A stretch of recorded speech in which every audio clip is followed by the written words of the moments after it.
I'm finding that as I move towards what I want, the feelings change, and all the work that I've done to go in that direction, I have to stop and retune myself. For example?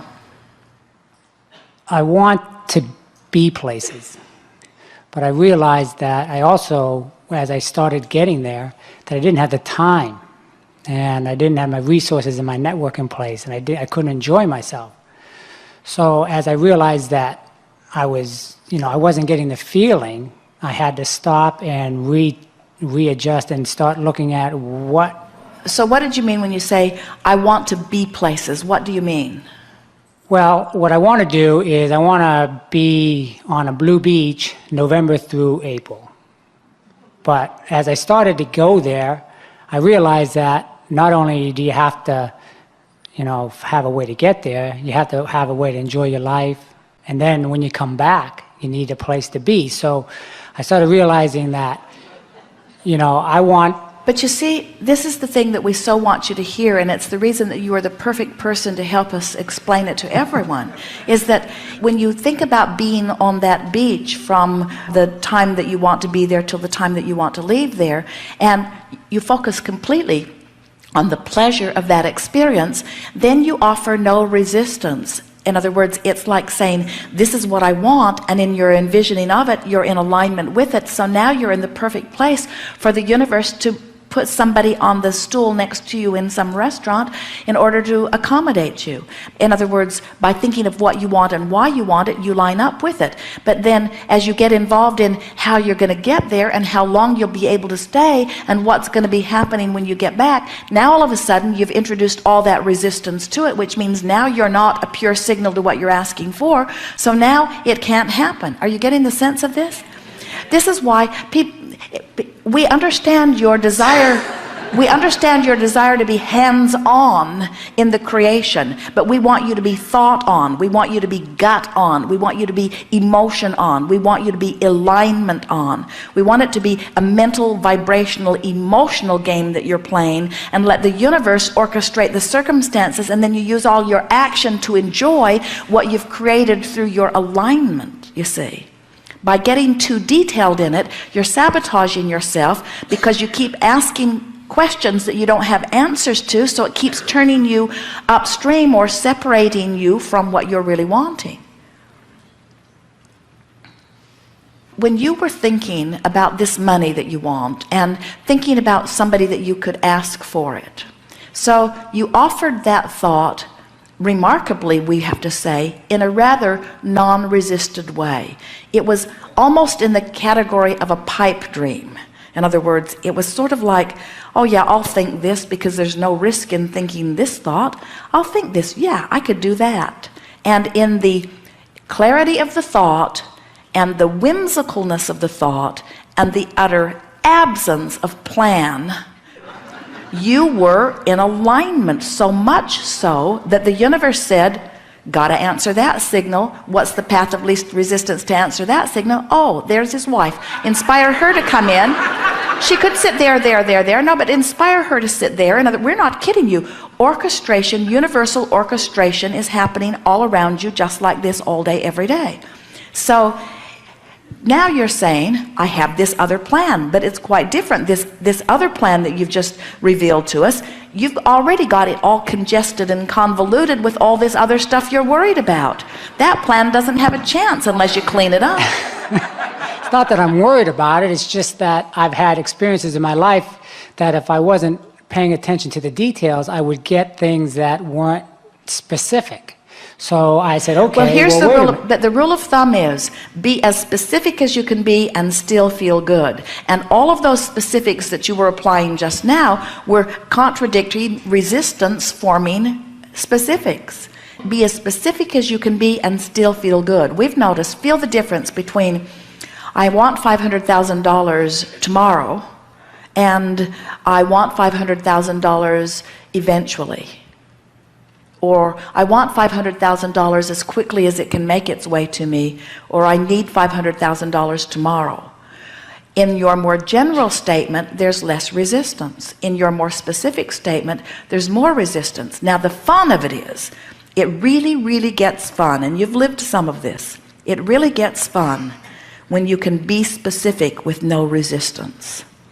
When you come to the place of trusting these laws and trusting your ability to focus, and you've noticed the correlation between what you've been thinking and feeling and what's manifesting enough that you recognize the feeling. In other words, it's so beneficial to have something so remarkable as saying, I'd like to meet so-and-so so that I could ask him for some money, and then the universe immediately giving you an avenue, and you saying, now let's see, let me replay the visceral feelings of that. Did it feel hard? No. Did it feel easy? Yes.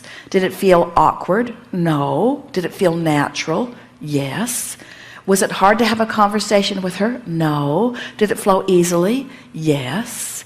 In other words, alignment feels like this. Alignment feels like this. So as you replay what worked, as you replay, yeah, but she walked out the door, then you don't receive the benefit from that. As you replay, oh, look how close that was. Look how good the universe is. Look how easily my wishes are granted. Look how easily my prayers are answered. Look how easily my solutions come to my problems. Everything that I'm asking for comes. I just have to watch that and watch for evidence of that until I coax myself into this faith, belief, knowing that I am the center of the universe, and that all I have to do is make a statement of request. And in the moment that I make the request, source energy swoops in around it and tends to it. And then my entire work is bringing myself into alignment with what I've been asking for. And the thing that we so much want you to hear is that while it is fun to specify the details of the way you think you want your life to unfold, if you will specify the emotional details, the feeling details. In other words, rather than saying, I want to be on a beach that has this many buildings and this many tents and this many clothed bodies and this many naked bodies and this temperature of the water and this many concession stands, or this absence of people or this presence of people. Instead, if you will say, I want to be on a good feeling beach. I want to be in a place that feels good to me.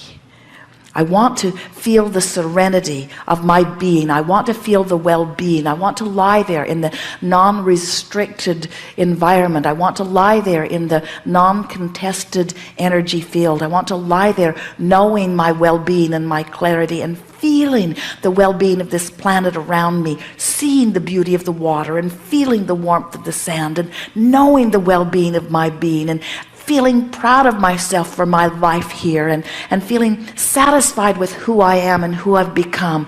I want this beach to wrap around me and make me feel the perfection of that which I am. As you find those feeling tones, there's no resistance, and then every other detail that you've been throwing into it all the days of your physical life will be able to be given to you too. So much so that as it unfolds, you'll say, I do not believe that in my wildest dreams I ever could have imagined the perfection of this moment as it is unfolding. If we sat here with you and you only for day after day after day, you would never be able to even come close to articulating the perfection of what's in your vibrational escrow. You don't have the vocabulary and you don't have the time to offer the details of it.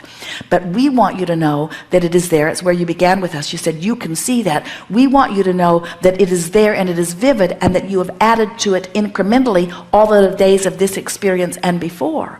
And so when we say to you, ask and it is given, we're not kidding. And when we say to you, you have asked and it has been given, we're not kidding either. And now as we say to you, you have asked and it has been given, and now you've got to find a way to line up with it, we're really not kidding. And when we say, and the way that you line up with it is by feeling your way there, not thinking your way there. You say, you don't think your way there, you feel your way there. You love your way there, you appreciate your way there, you bask your way there. And what's gone wrong with so many of you, you think that creation is about mind. You think it's about dictating what you want clearly. You think it's about emphasizing it and goal setting and writing it down and training your mind. It's not about training your mind. It's about feeling your way to it. It's about feeling your way along the path. It's about following the path of enthusiasm. It doesn't light up visually, it lights up emotionally. So when someone says, come with me, and you think, nah, don't go. But when someone says, come with me, and you think, man, I'd like to do that, go. When someone says, have you read this, and you don't feel anything, then don't. If someone says, have you read this and you feel it, then go. It lights up emotionally. It doesn't light up mentally. It lights up emotionally. It feels good. It feels good. But you see, it can't really light up in that big way and feel really good if you're not up here high on the path. In your mode of appreciation, it lights up in such a way that you want to scream, hell yes. But if you're over here in despair or revenge or anger or even frustration and overwhelmment, it doesn't feel like that. It just feels better. It's the path of least resistance. It's the thing that feels the best from where I am. So that's why we said earlier, your choices are not fabulous or horrible. Your choices are which feels better and which feels worse. And it isn't until you really get yourself consistently in this mode of feeling wonderful that it lights up in such a way that it just knocks you over. You got to be thrilled at the idea of your abundance, not discouraged that it hasn't come yet. You got to be thrilled at the promise of the future before the promise of the future can be yours.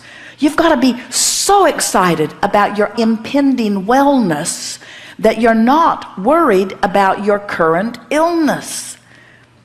It's mood, it's attitude, it's vibration, it's creation. Everything else is regurgitation, you see. You are creators and you create through your emotions. So, what you think has a feeling response. Because you're over here as source energy thinking, and you're over here as a physical human thinking. And so these thoughts are converging, and you're having an emotional response about how well they match. So source says unequivocally all day, every day, I love you, I love you, I love you, you are lovable, you are worthy. And when you think, I'm not smart, I'm not good, you feel the discord of those thoughts. So as you start loving yourself more and loving yourself more and loving yourself more and loving yourself more, so that you love me, I love me, I love me, now there's one vibration going on relative to that subject. When you find someone and you choose them and make them your enemy, and you say, you have wronged me, I hate you, it's bad what you have done, no matter who they are, source is over here never feeling anything even close to that. And when you are feeling that, you've caused a separation. You must bring yourself into vibrational alignment with what the source within you feels. That's why it is all an emotional game. So when we say that you have already become this prosperous being, that time that you spend in your mind thinking about that beach that you want to spend time on, that has already been achieved. And you just have to not do that thing you do that takes you to a place that's different from that, you see.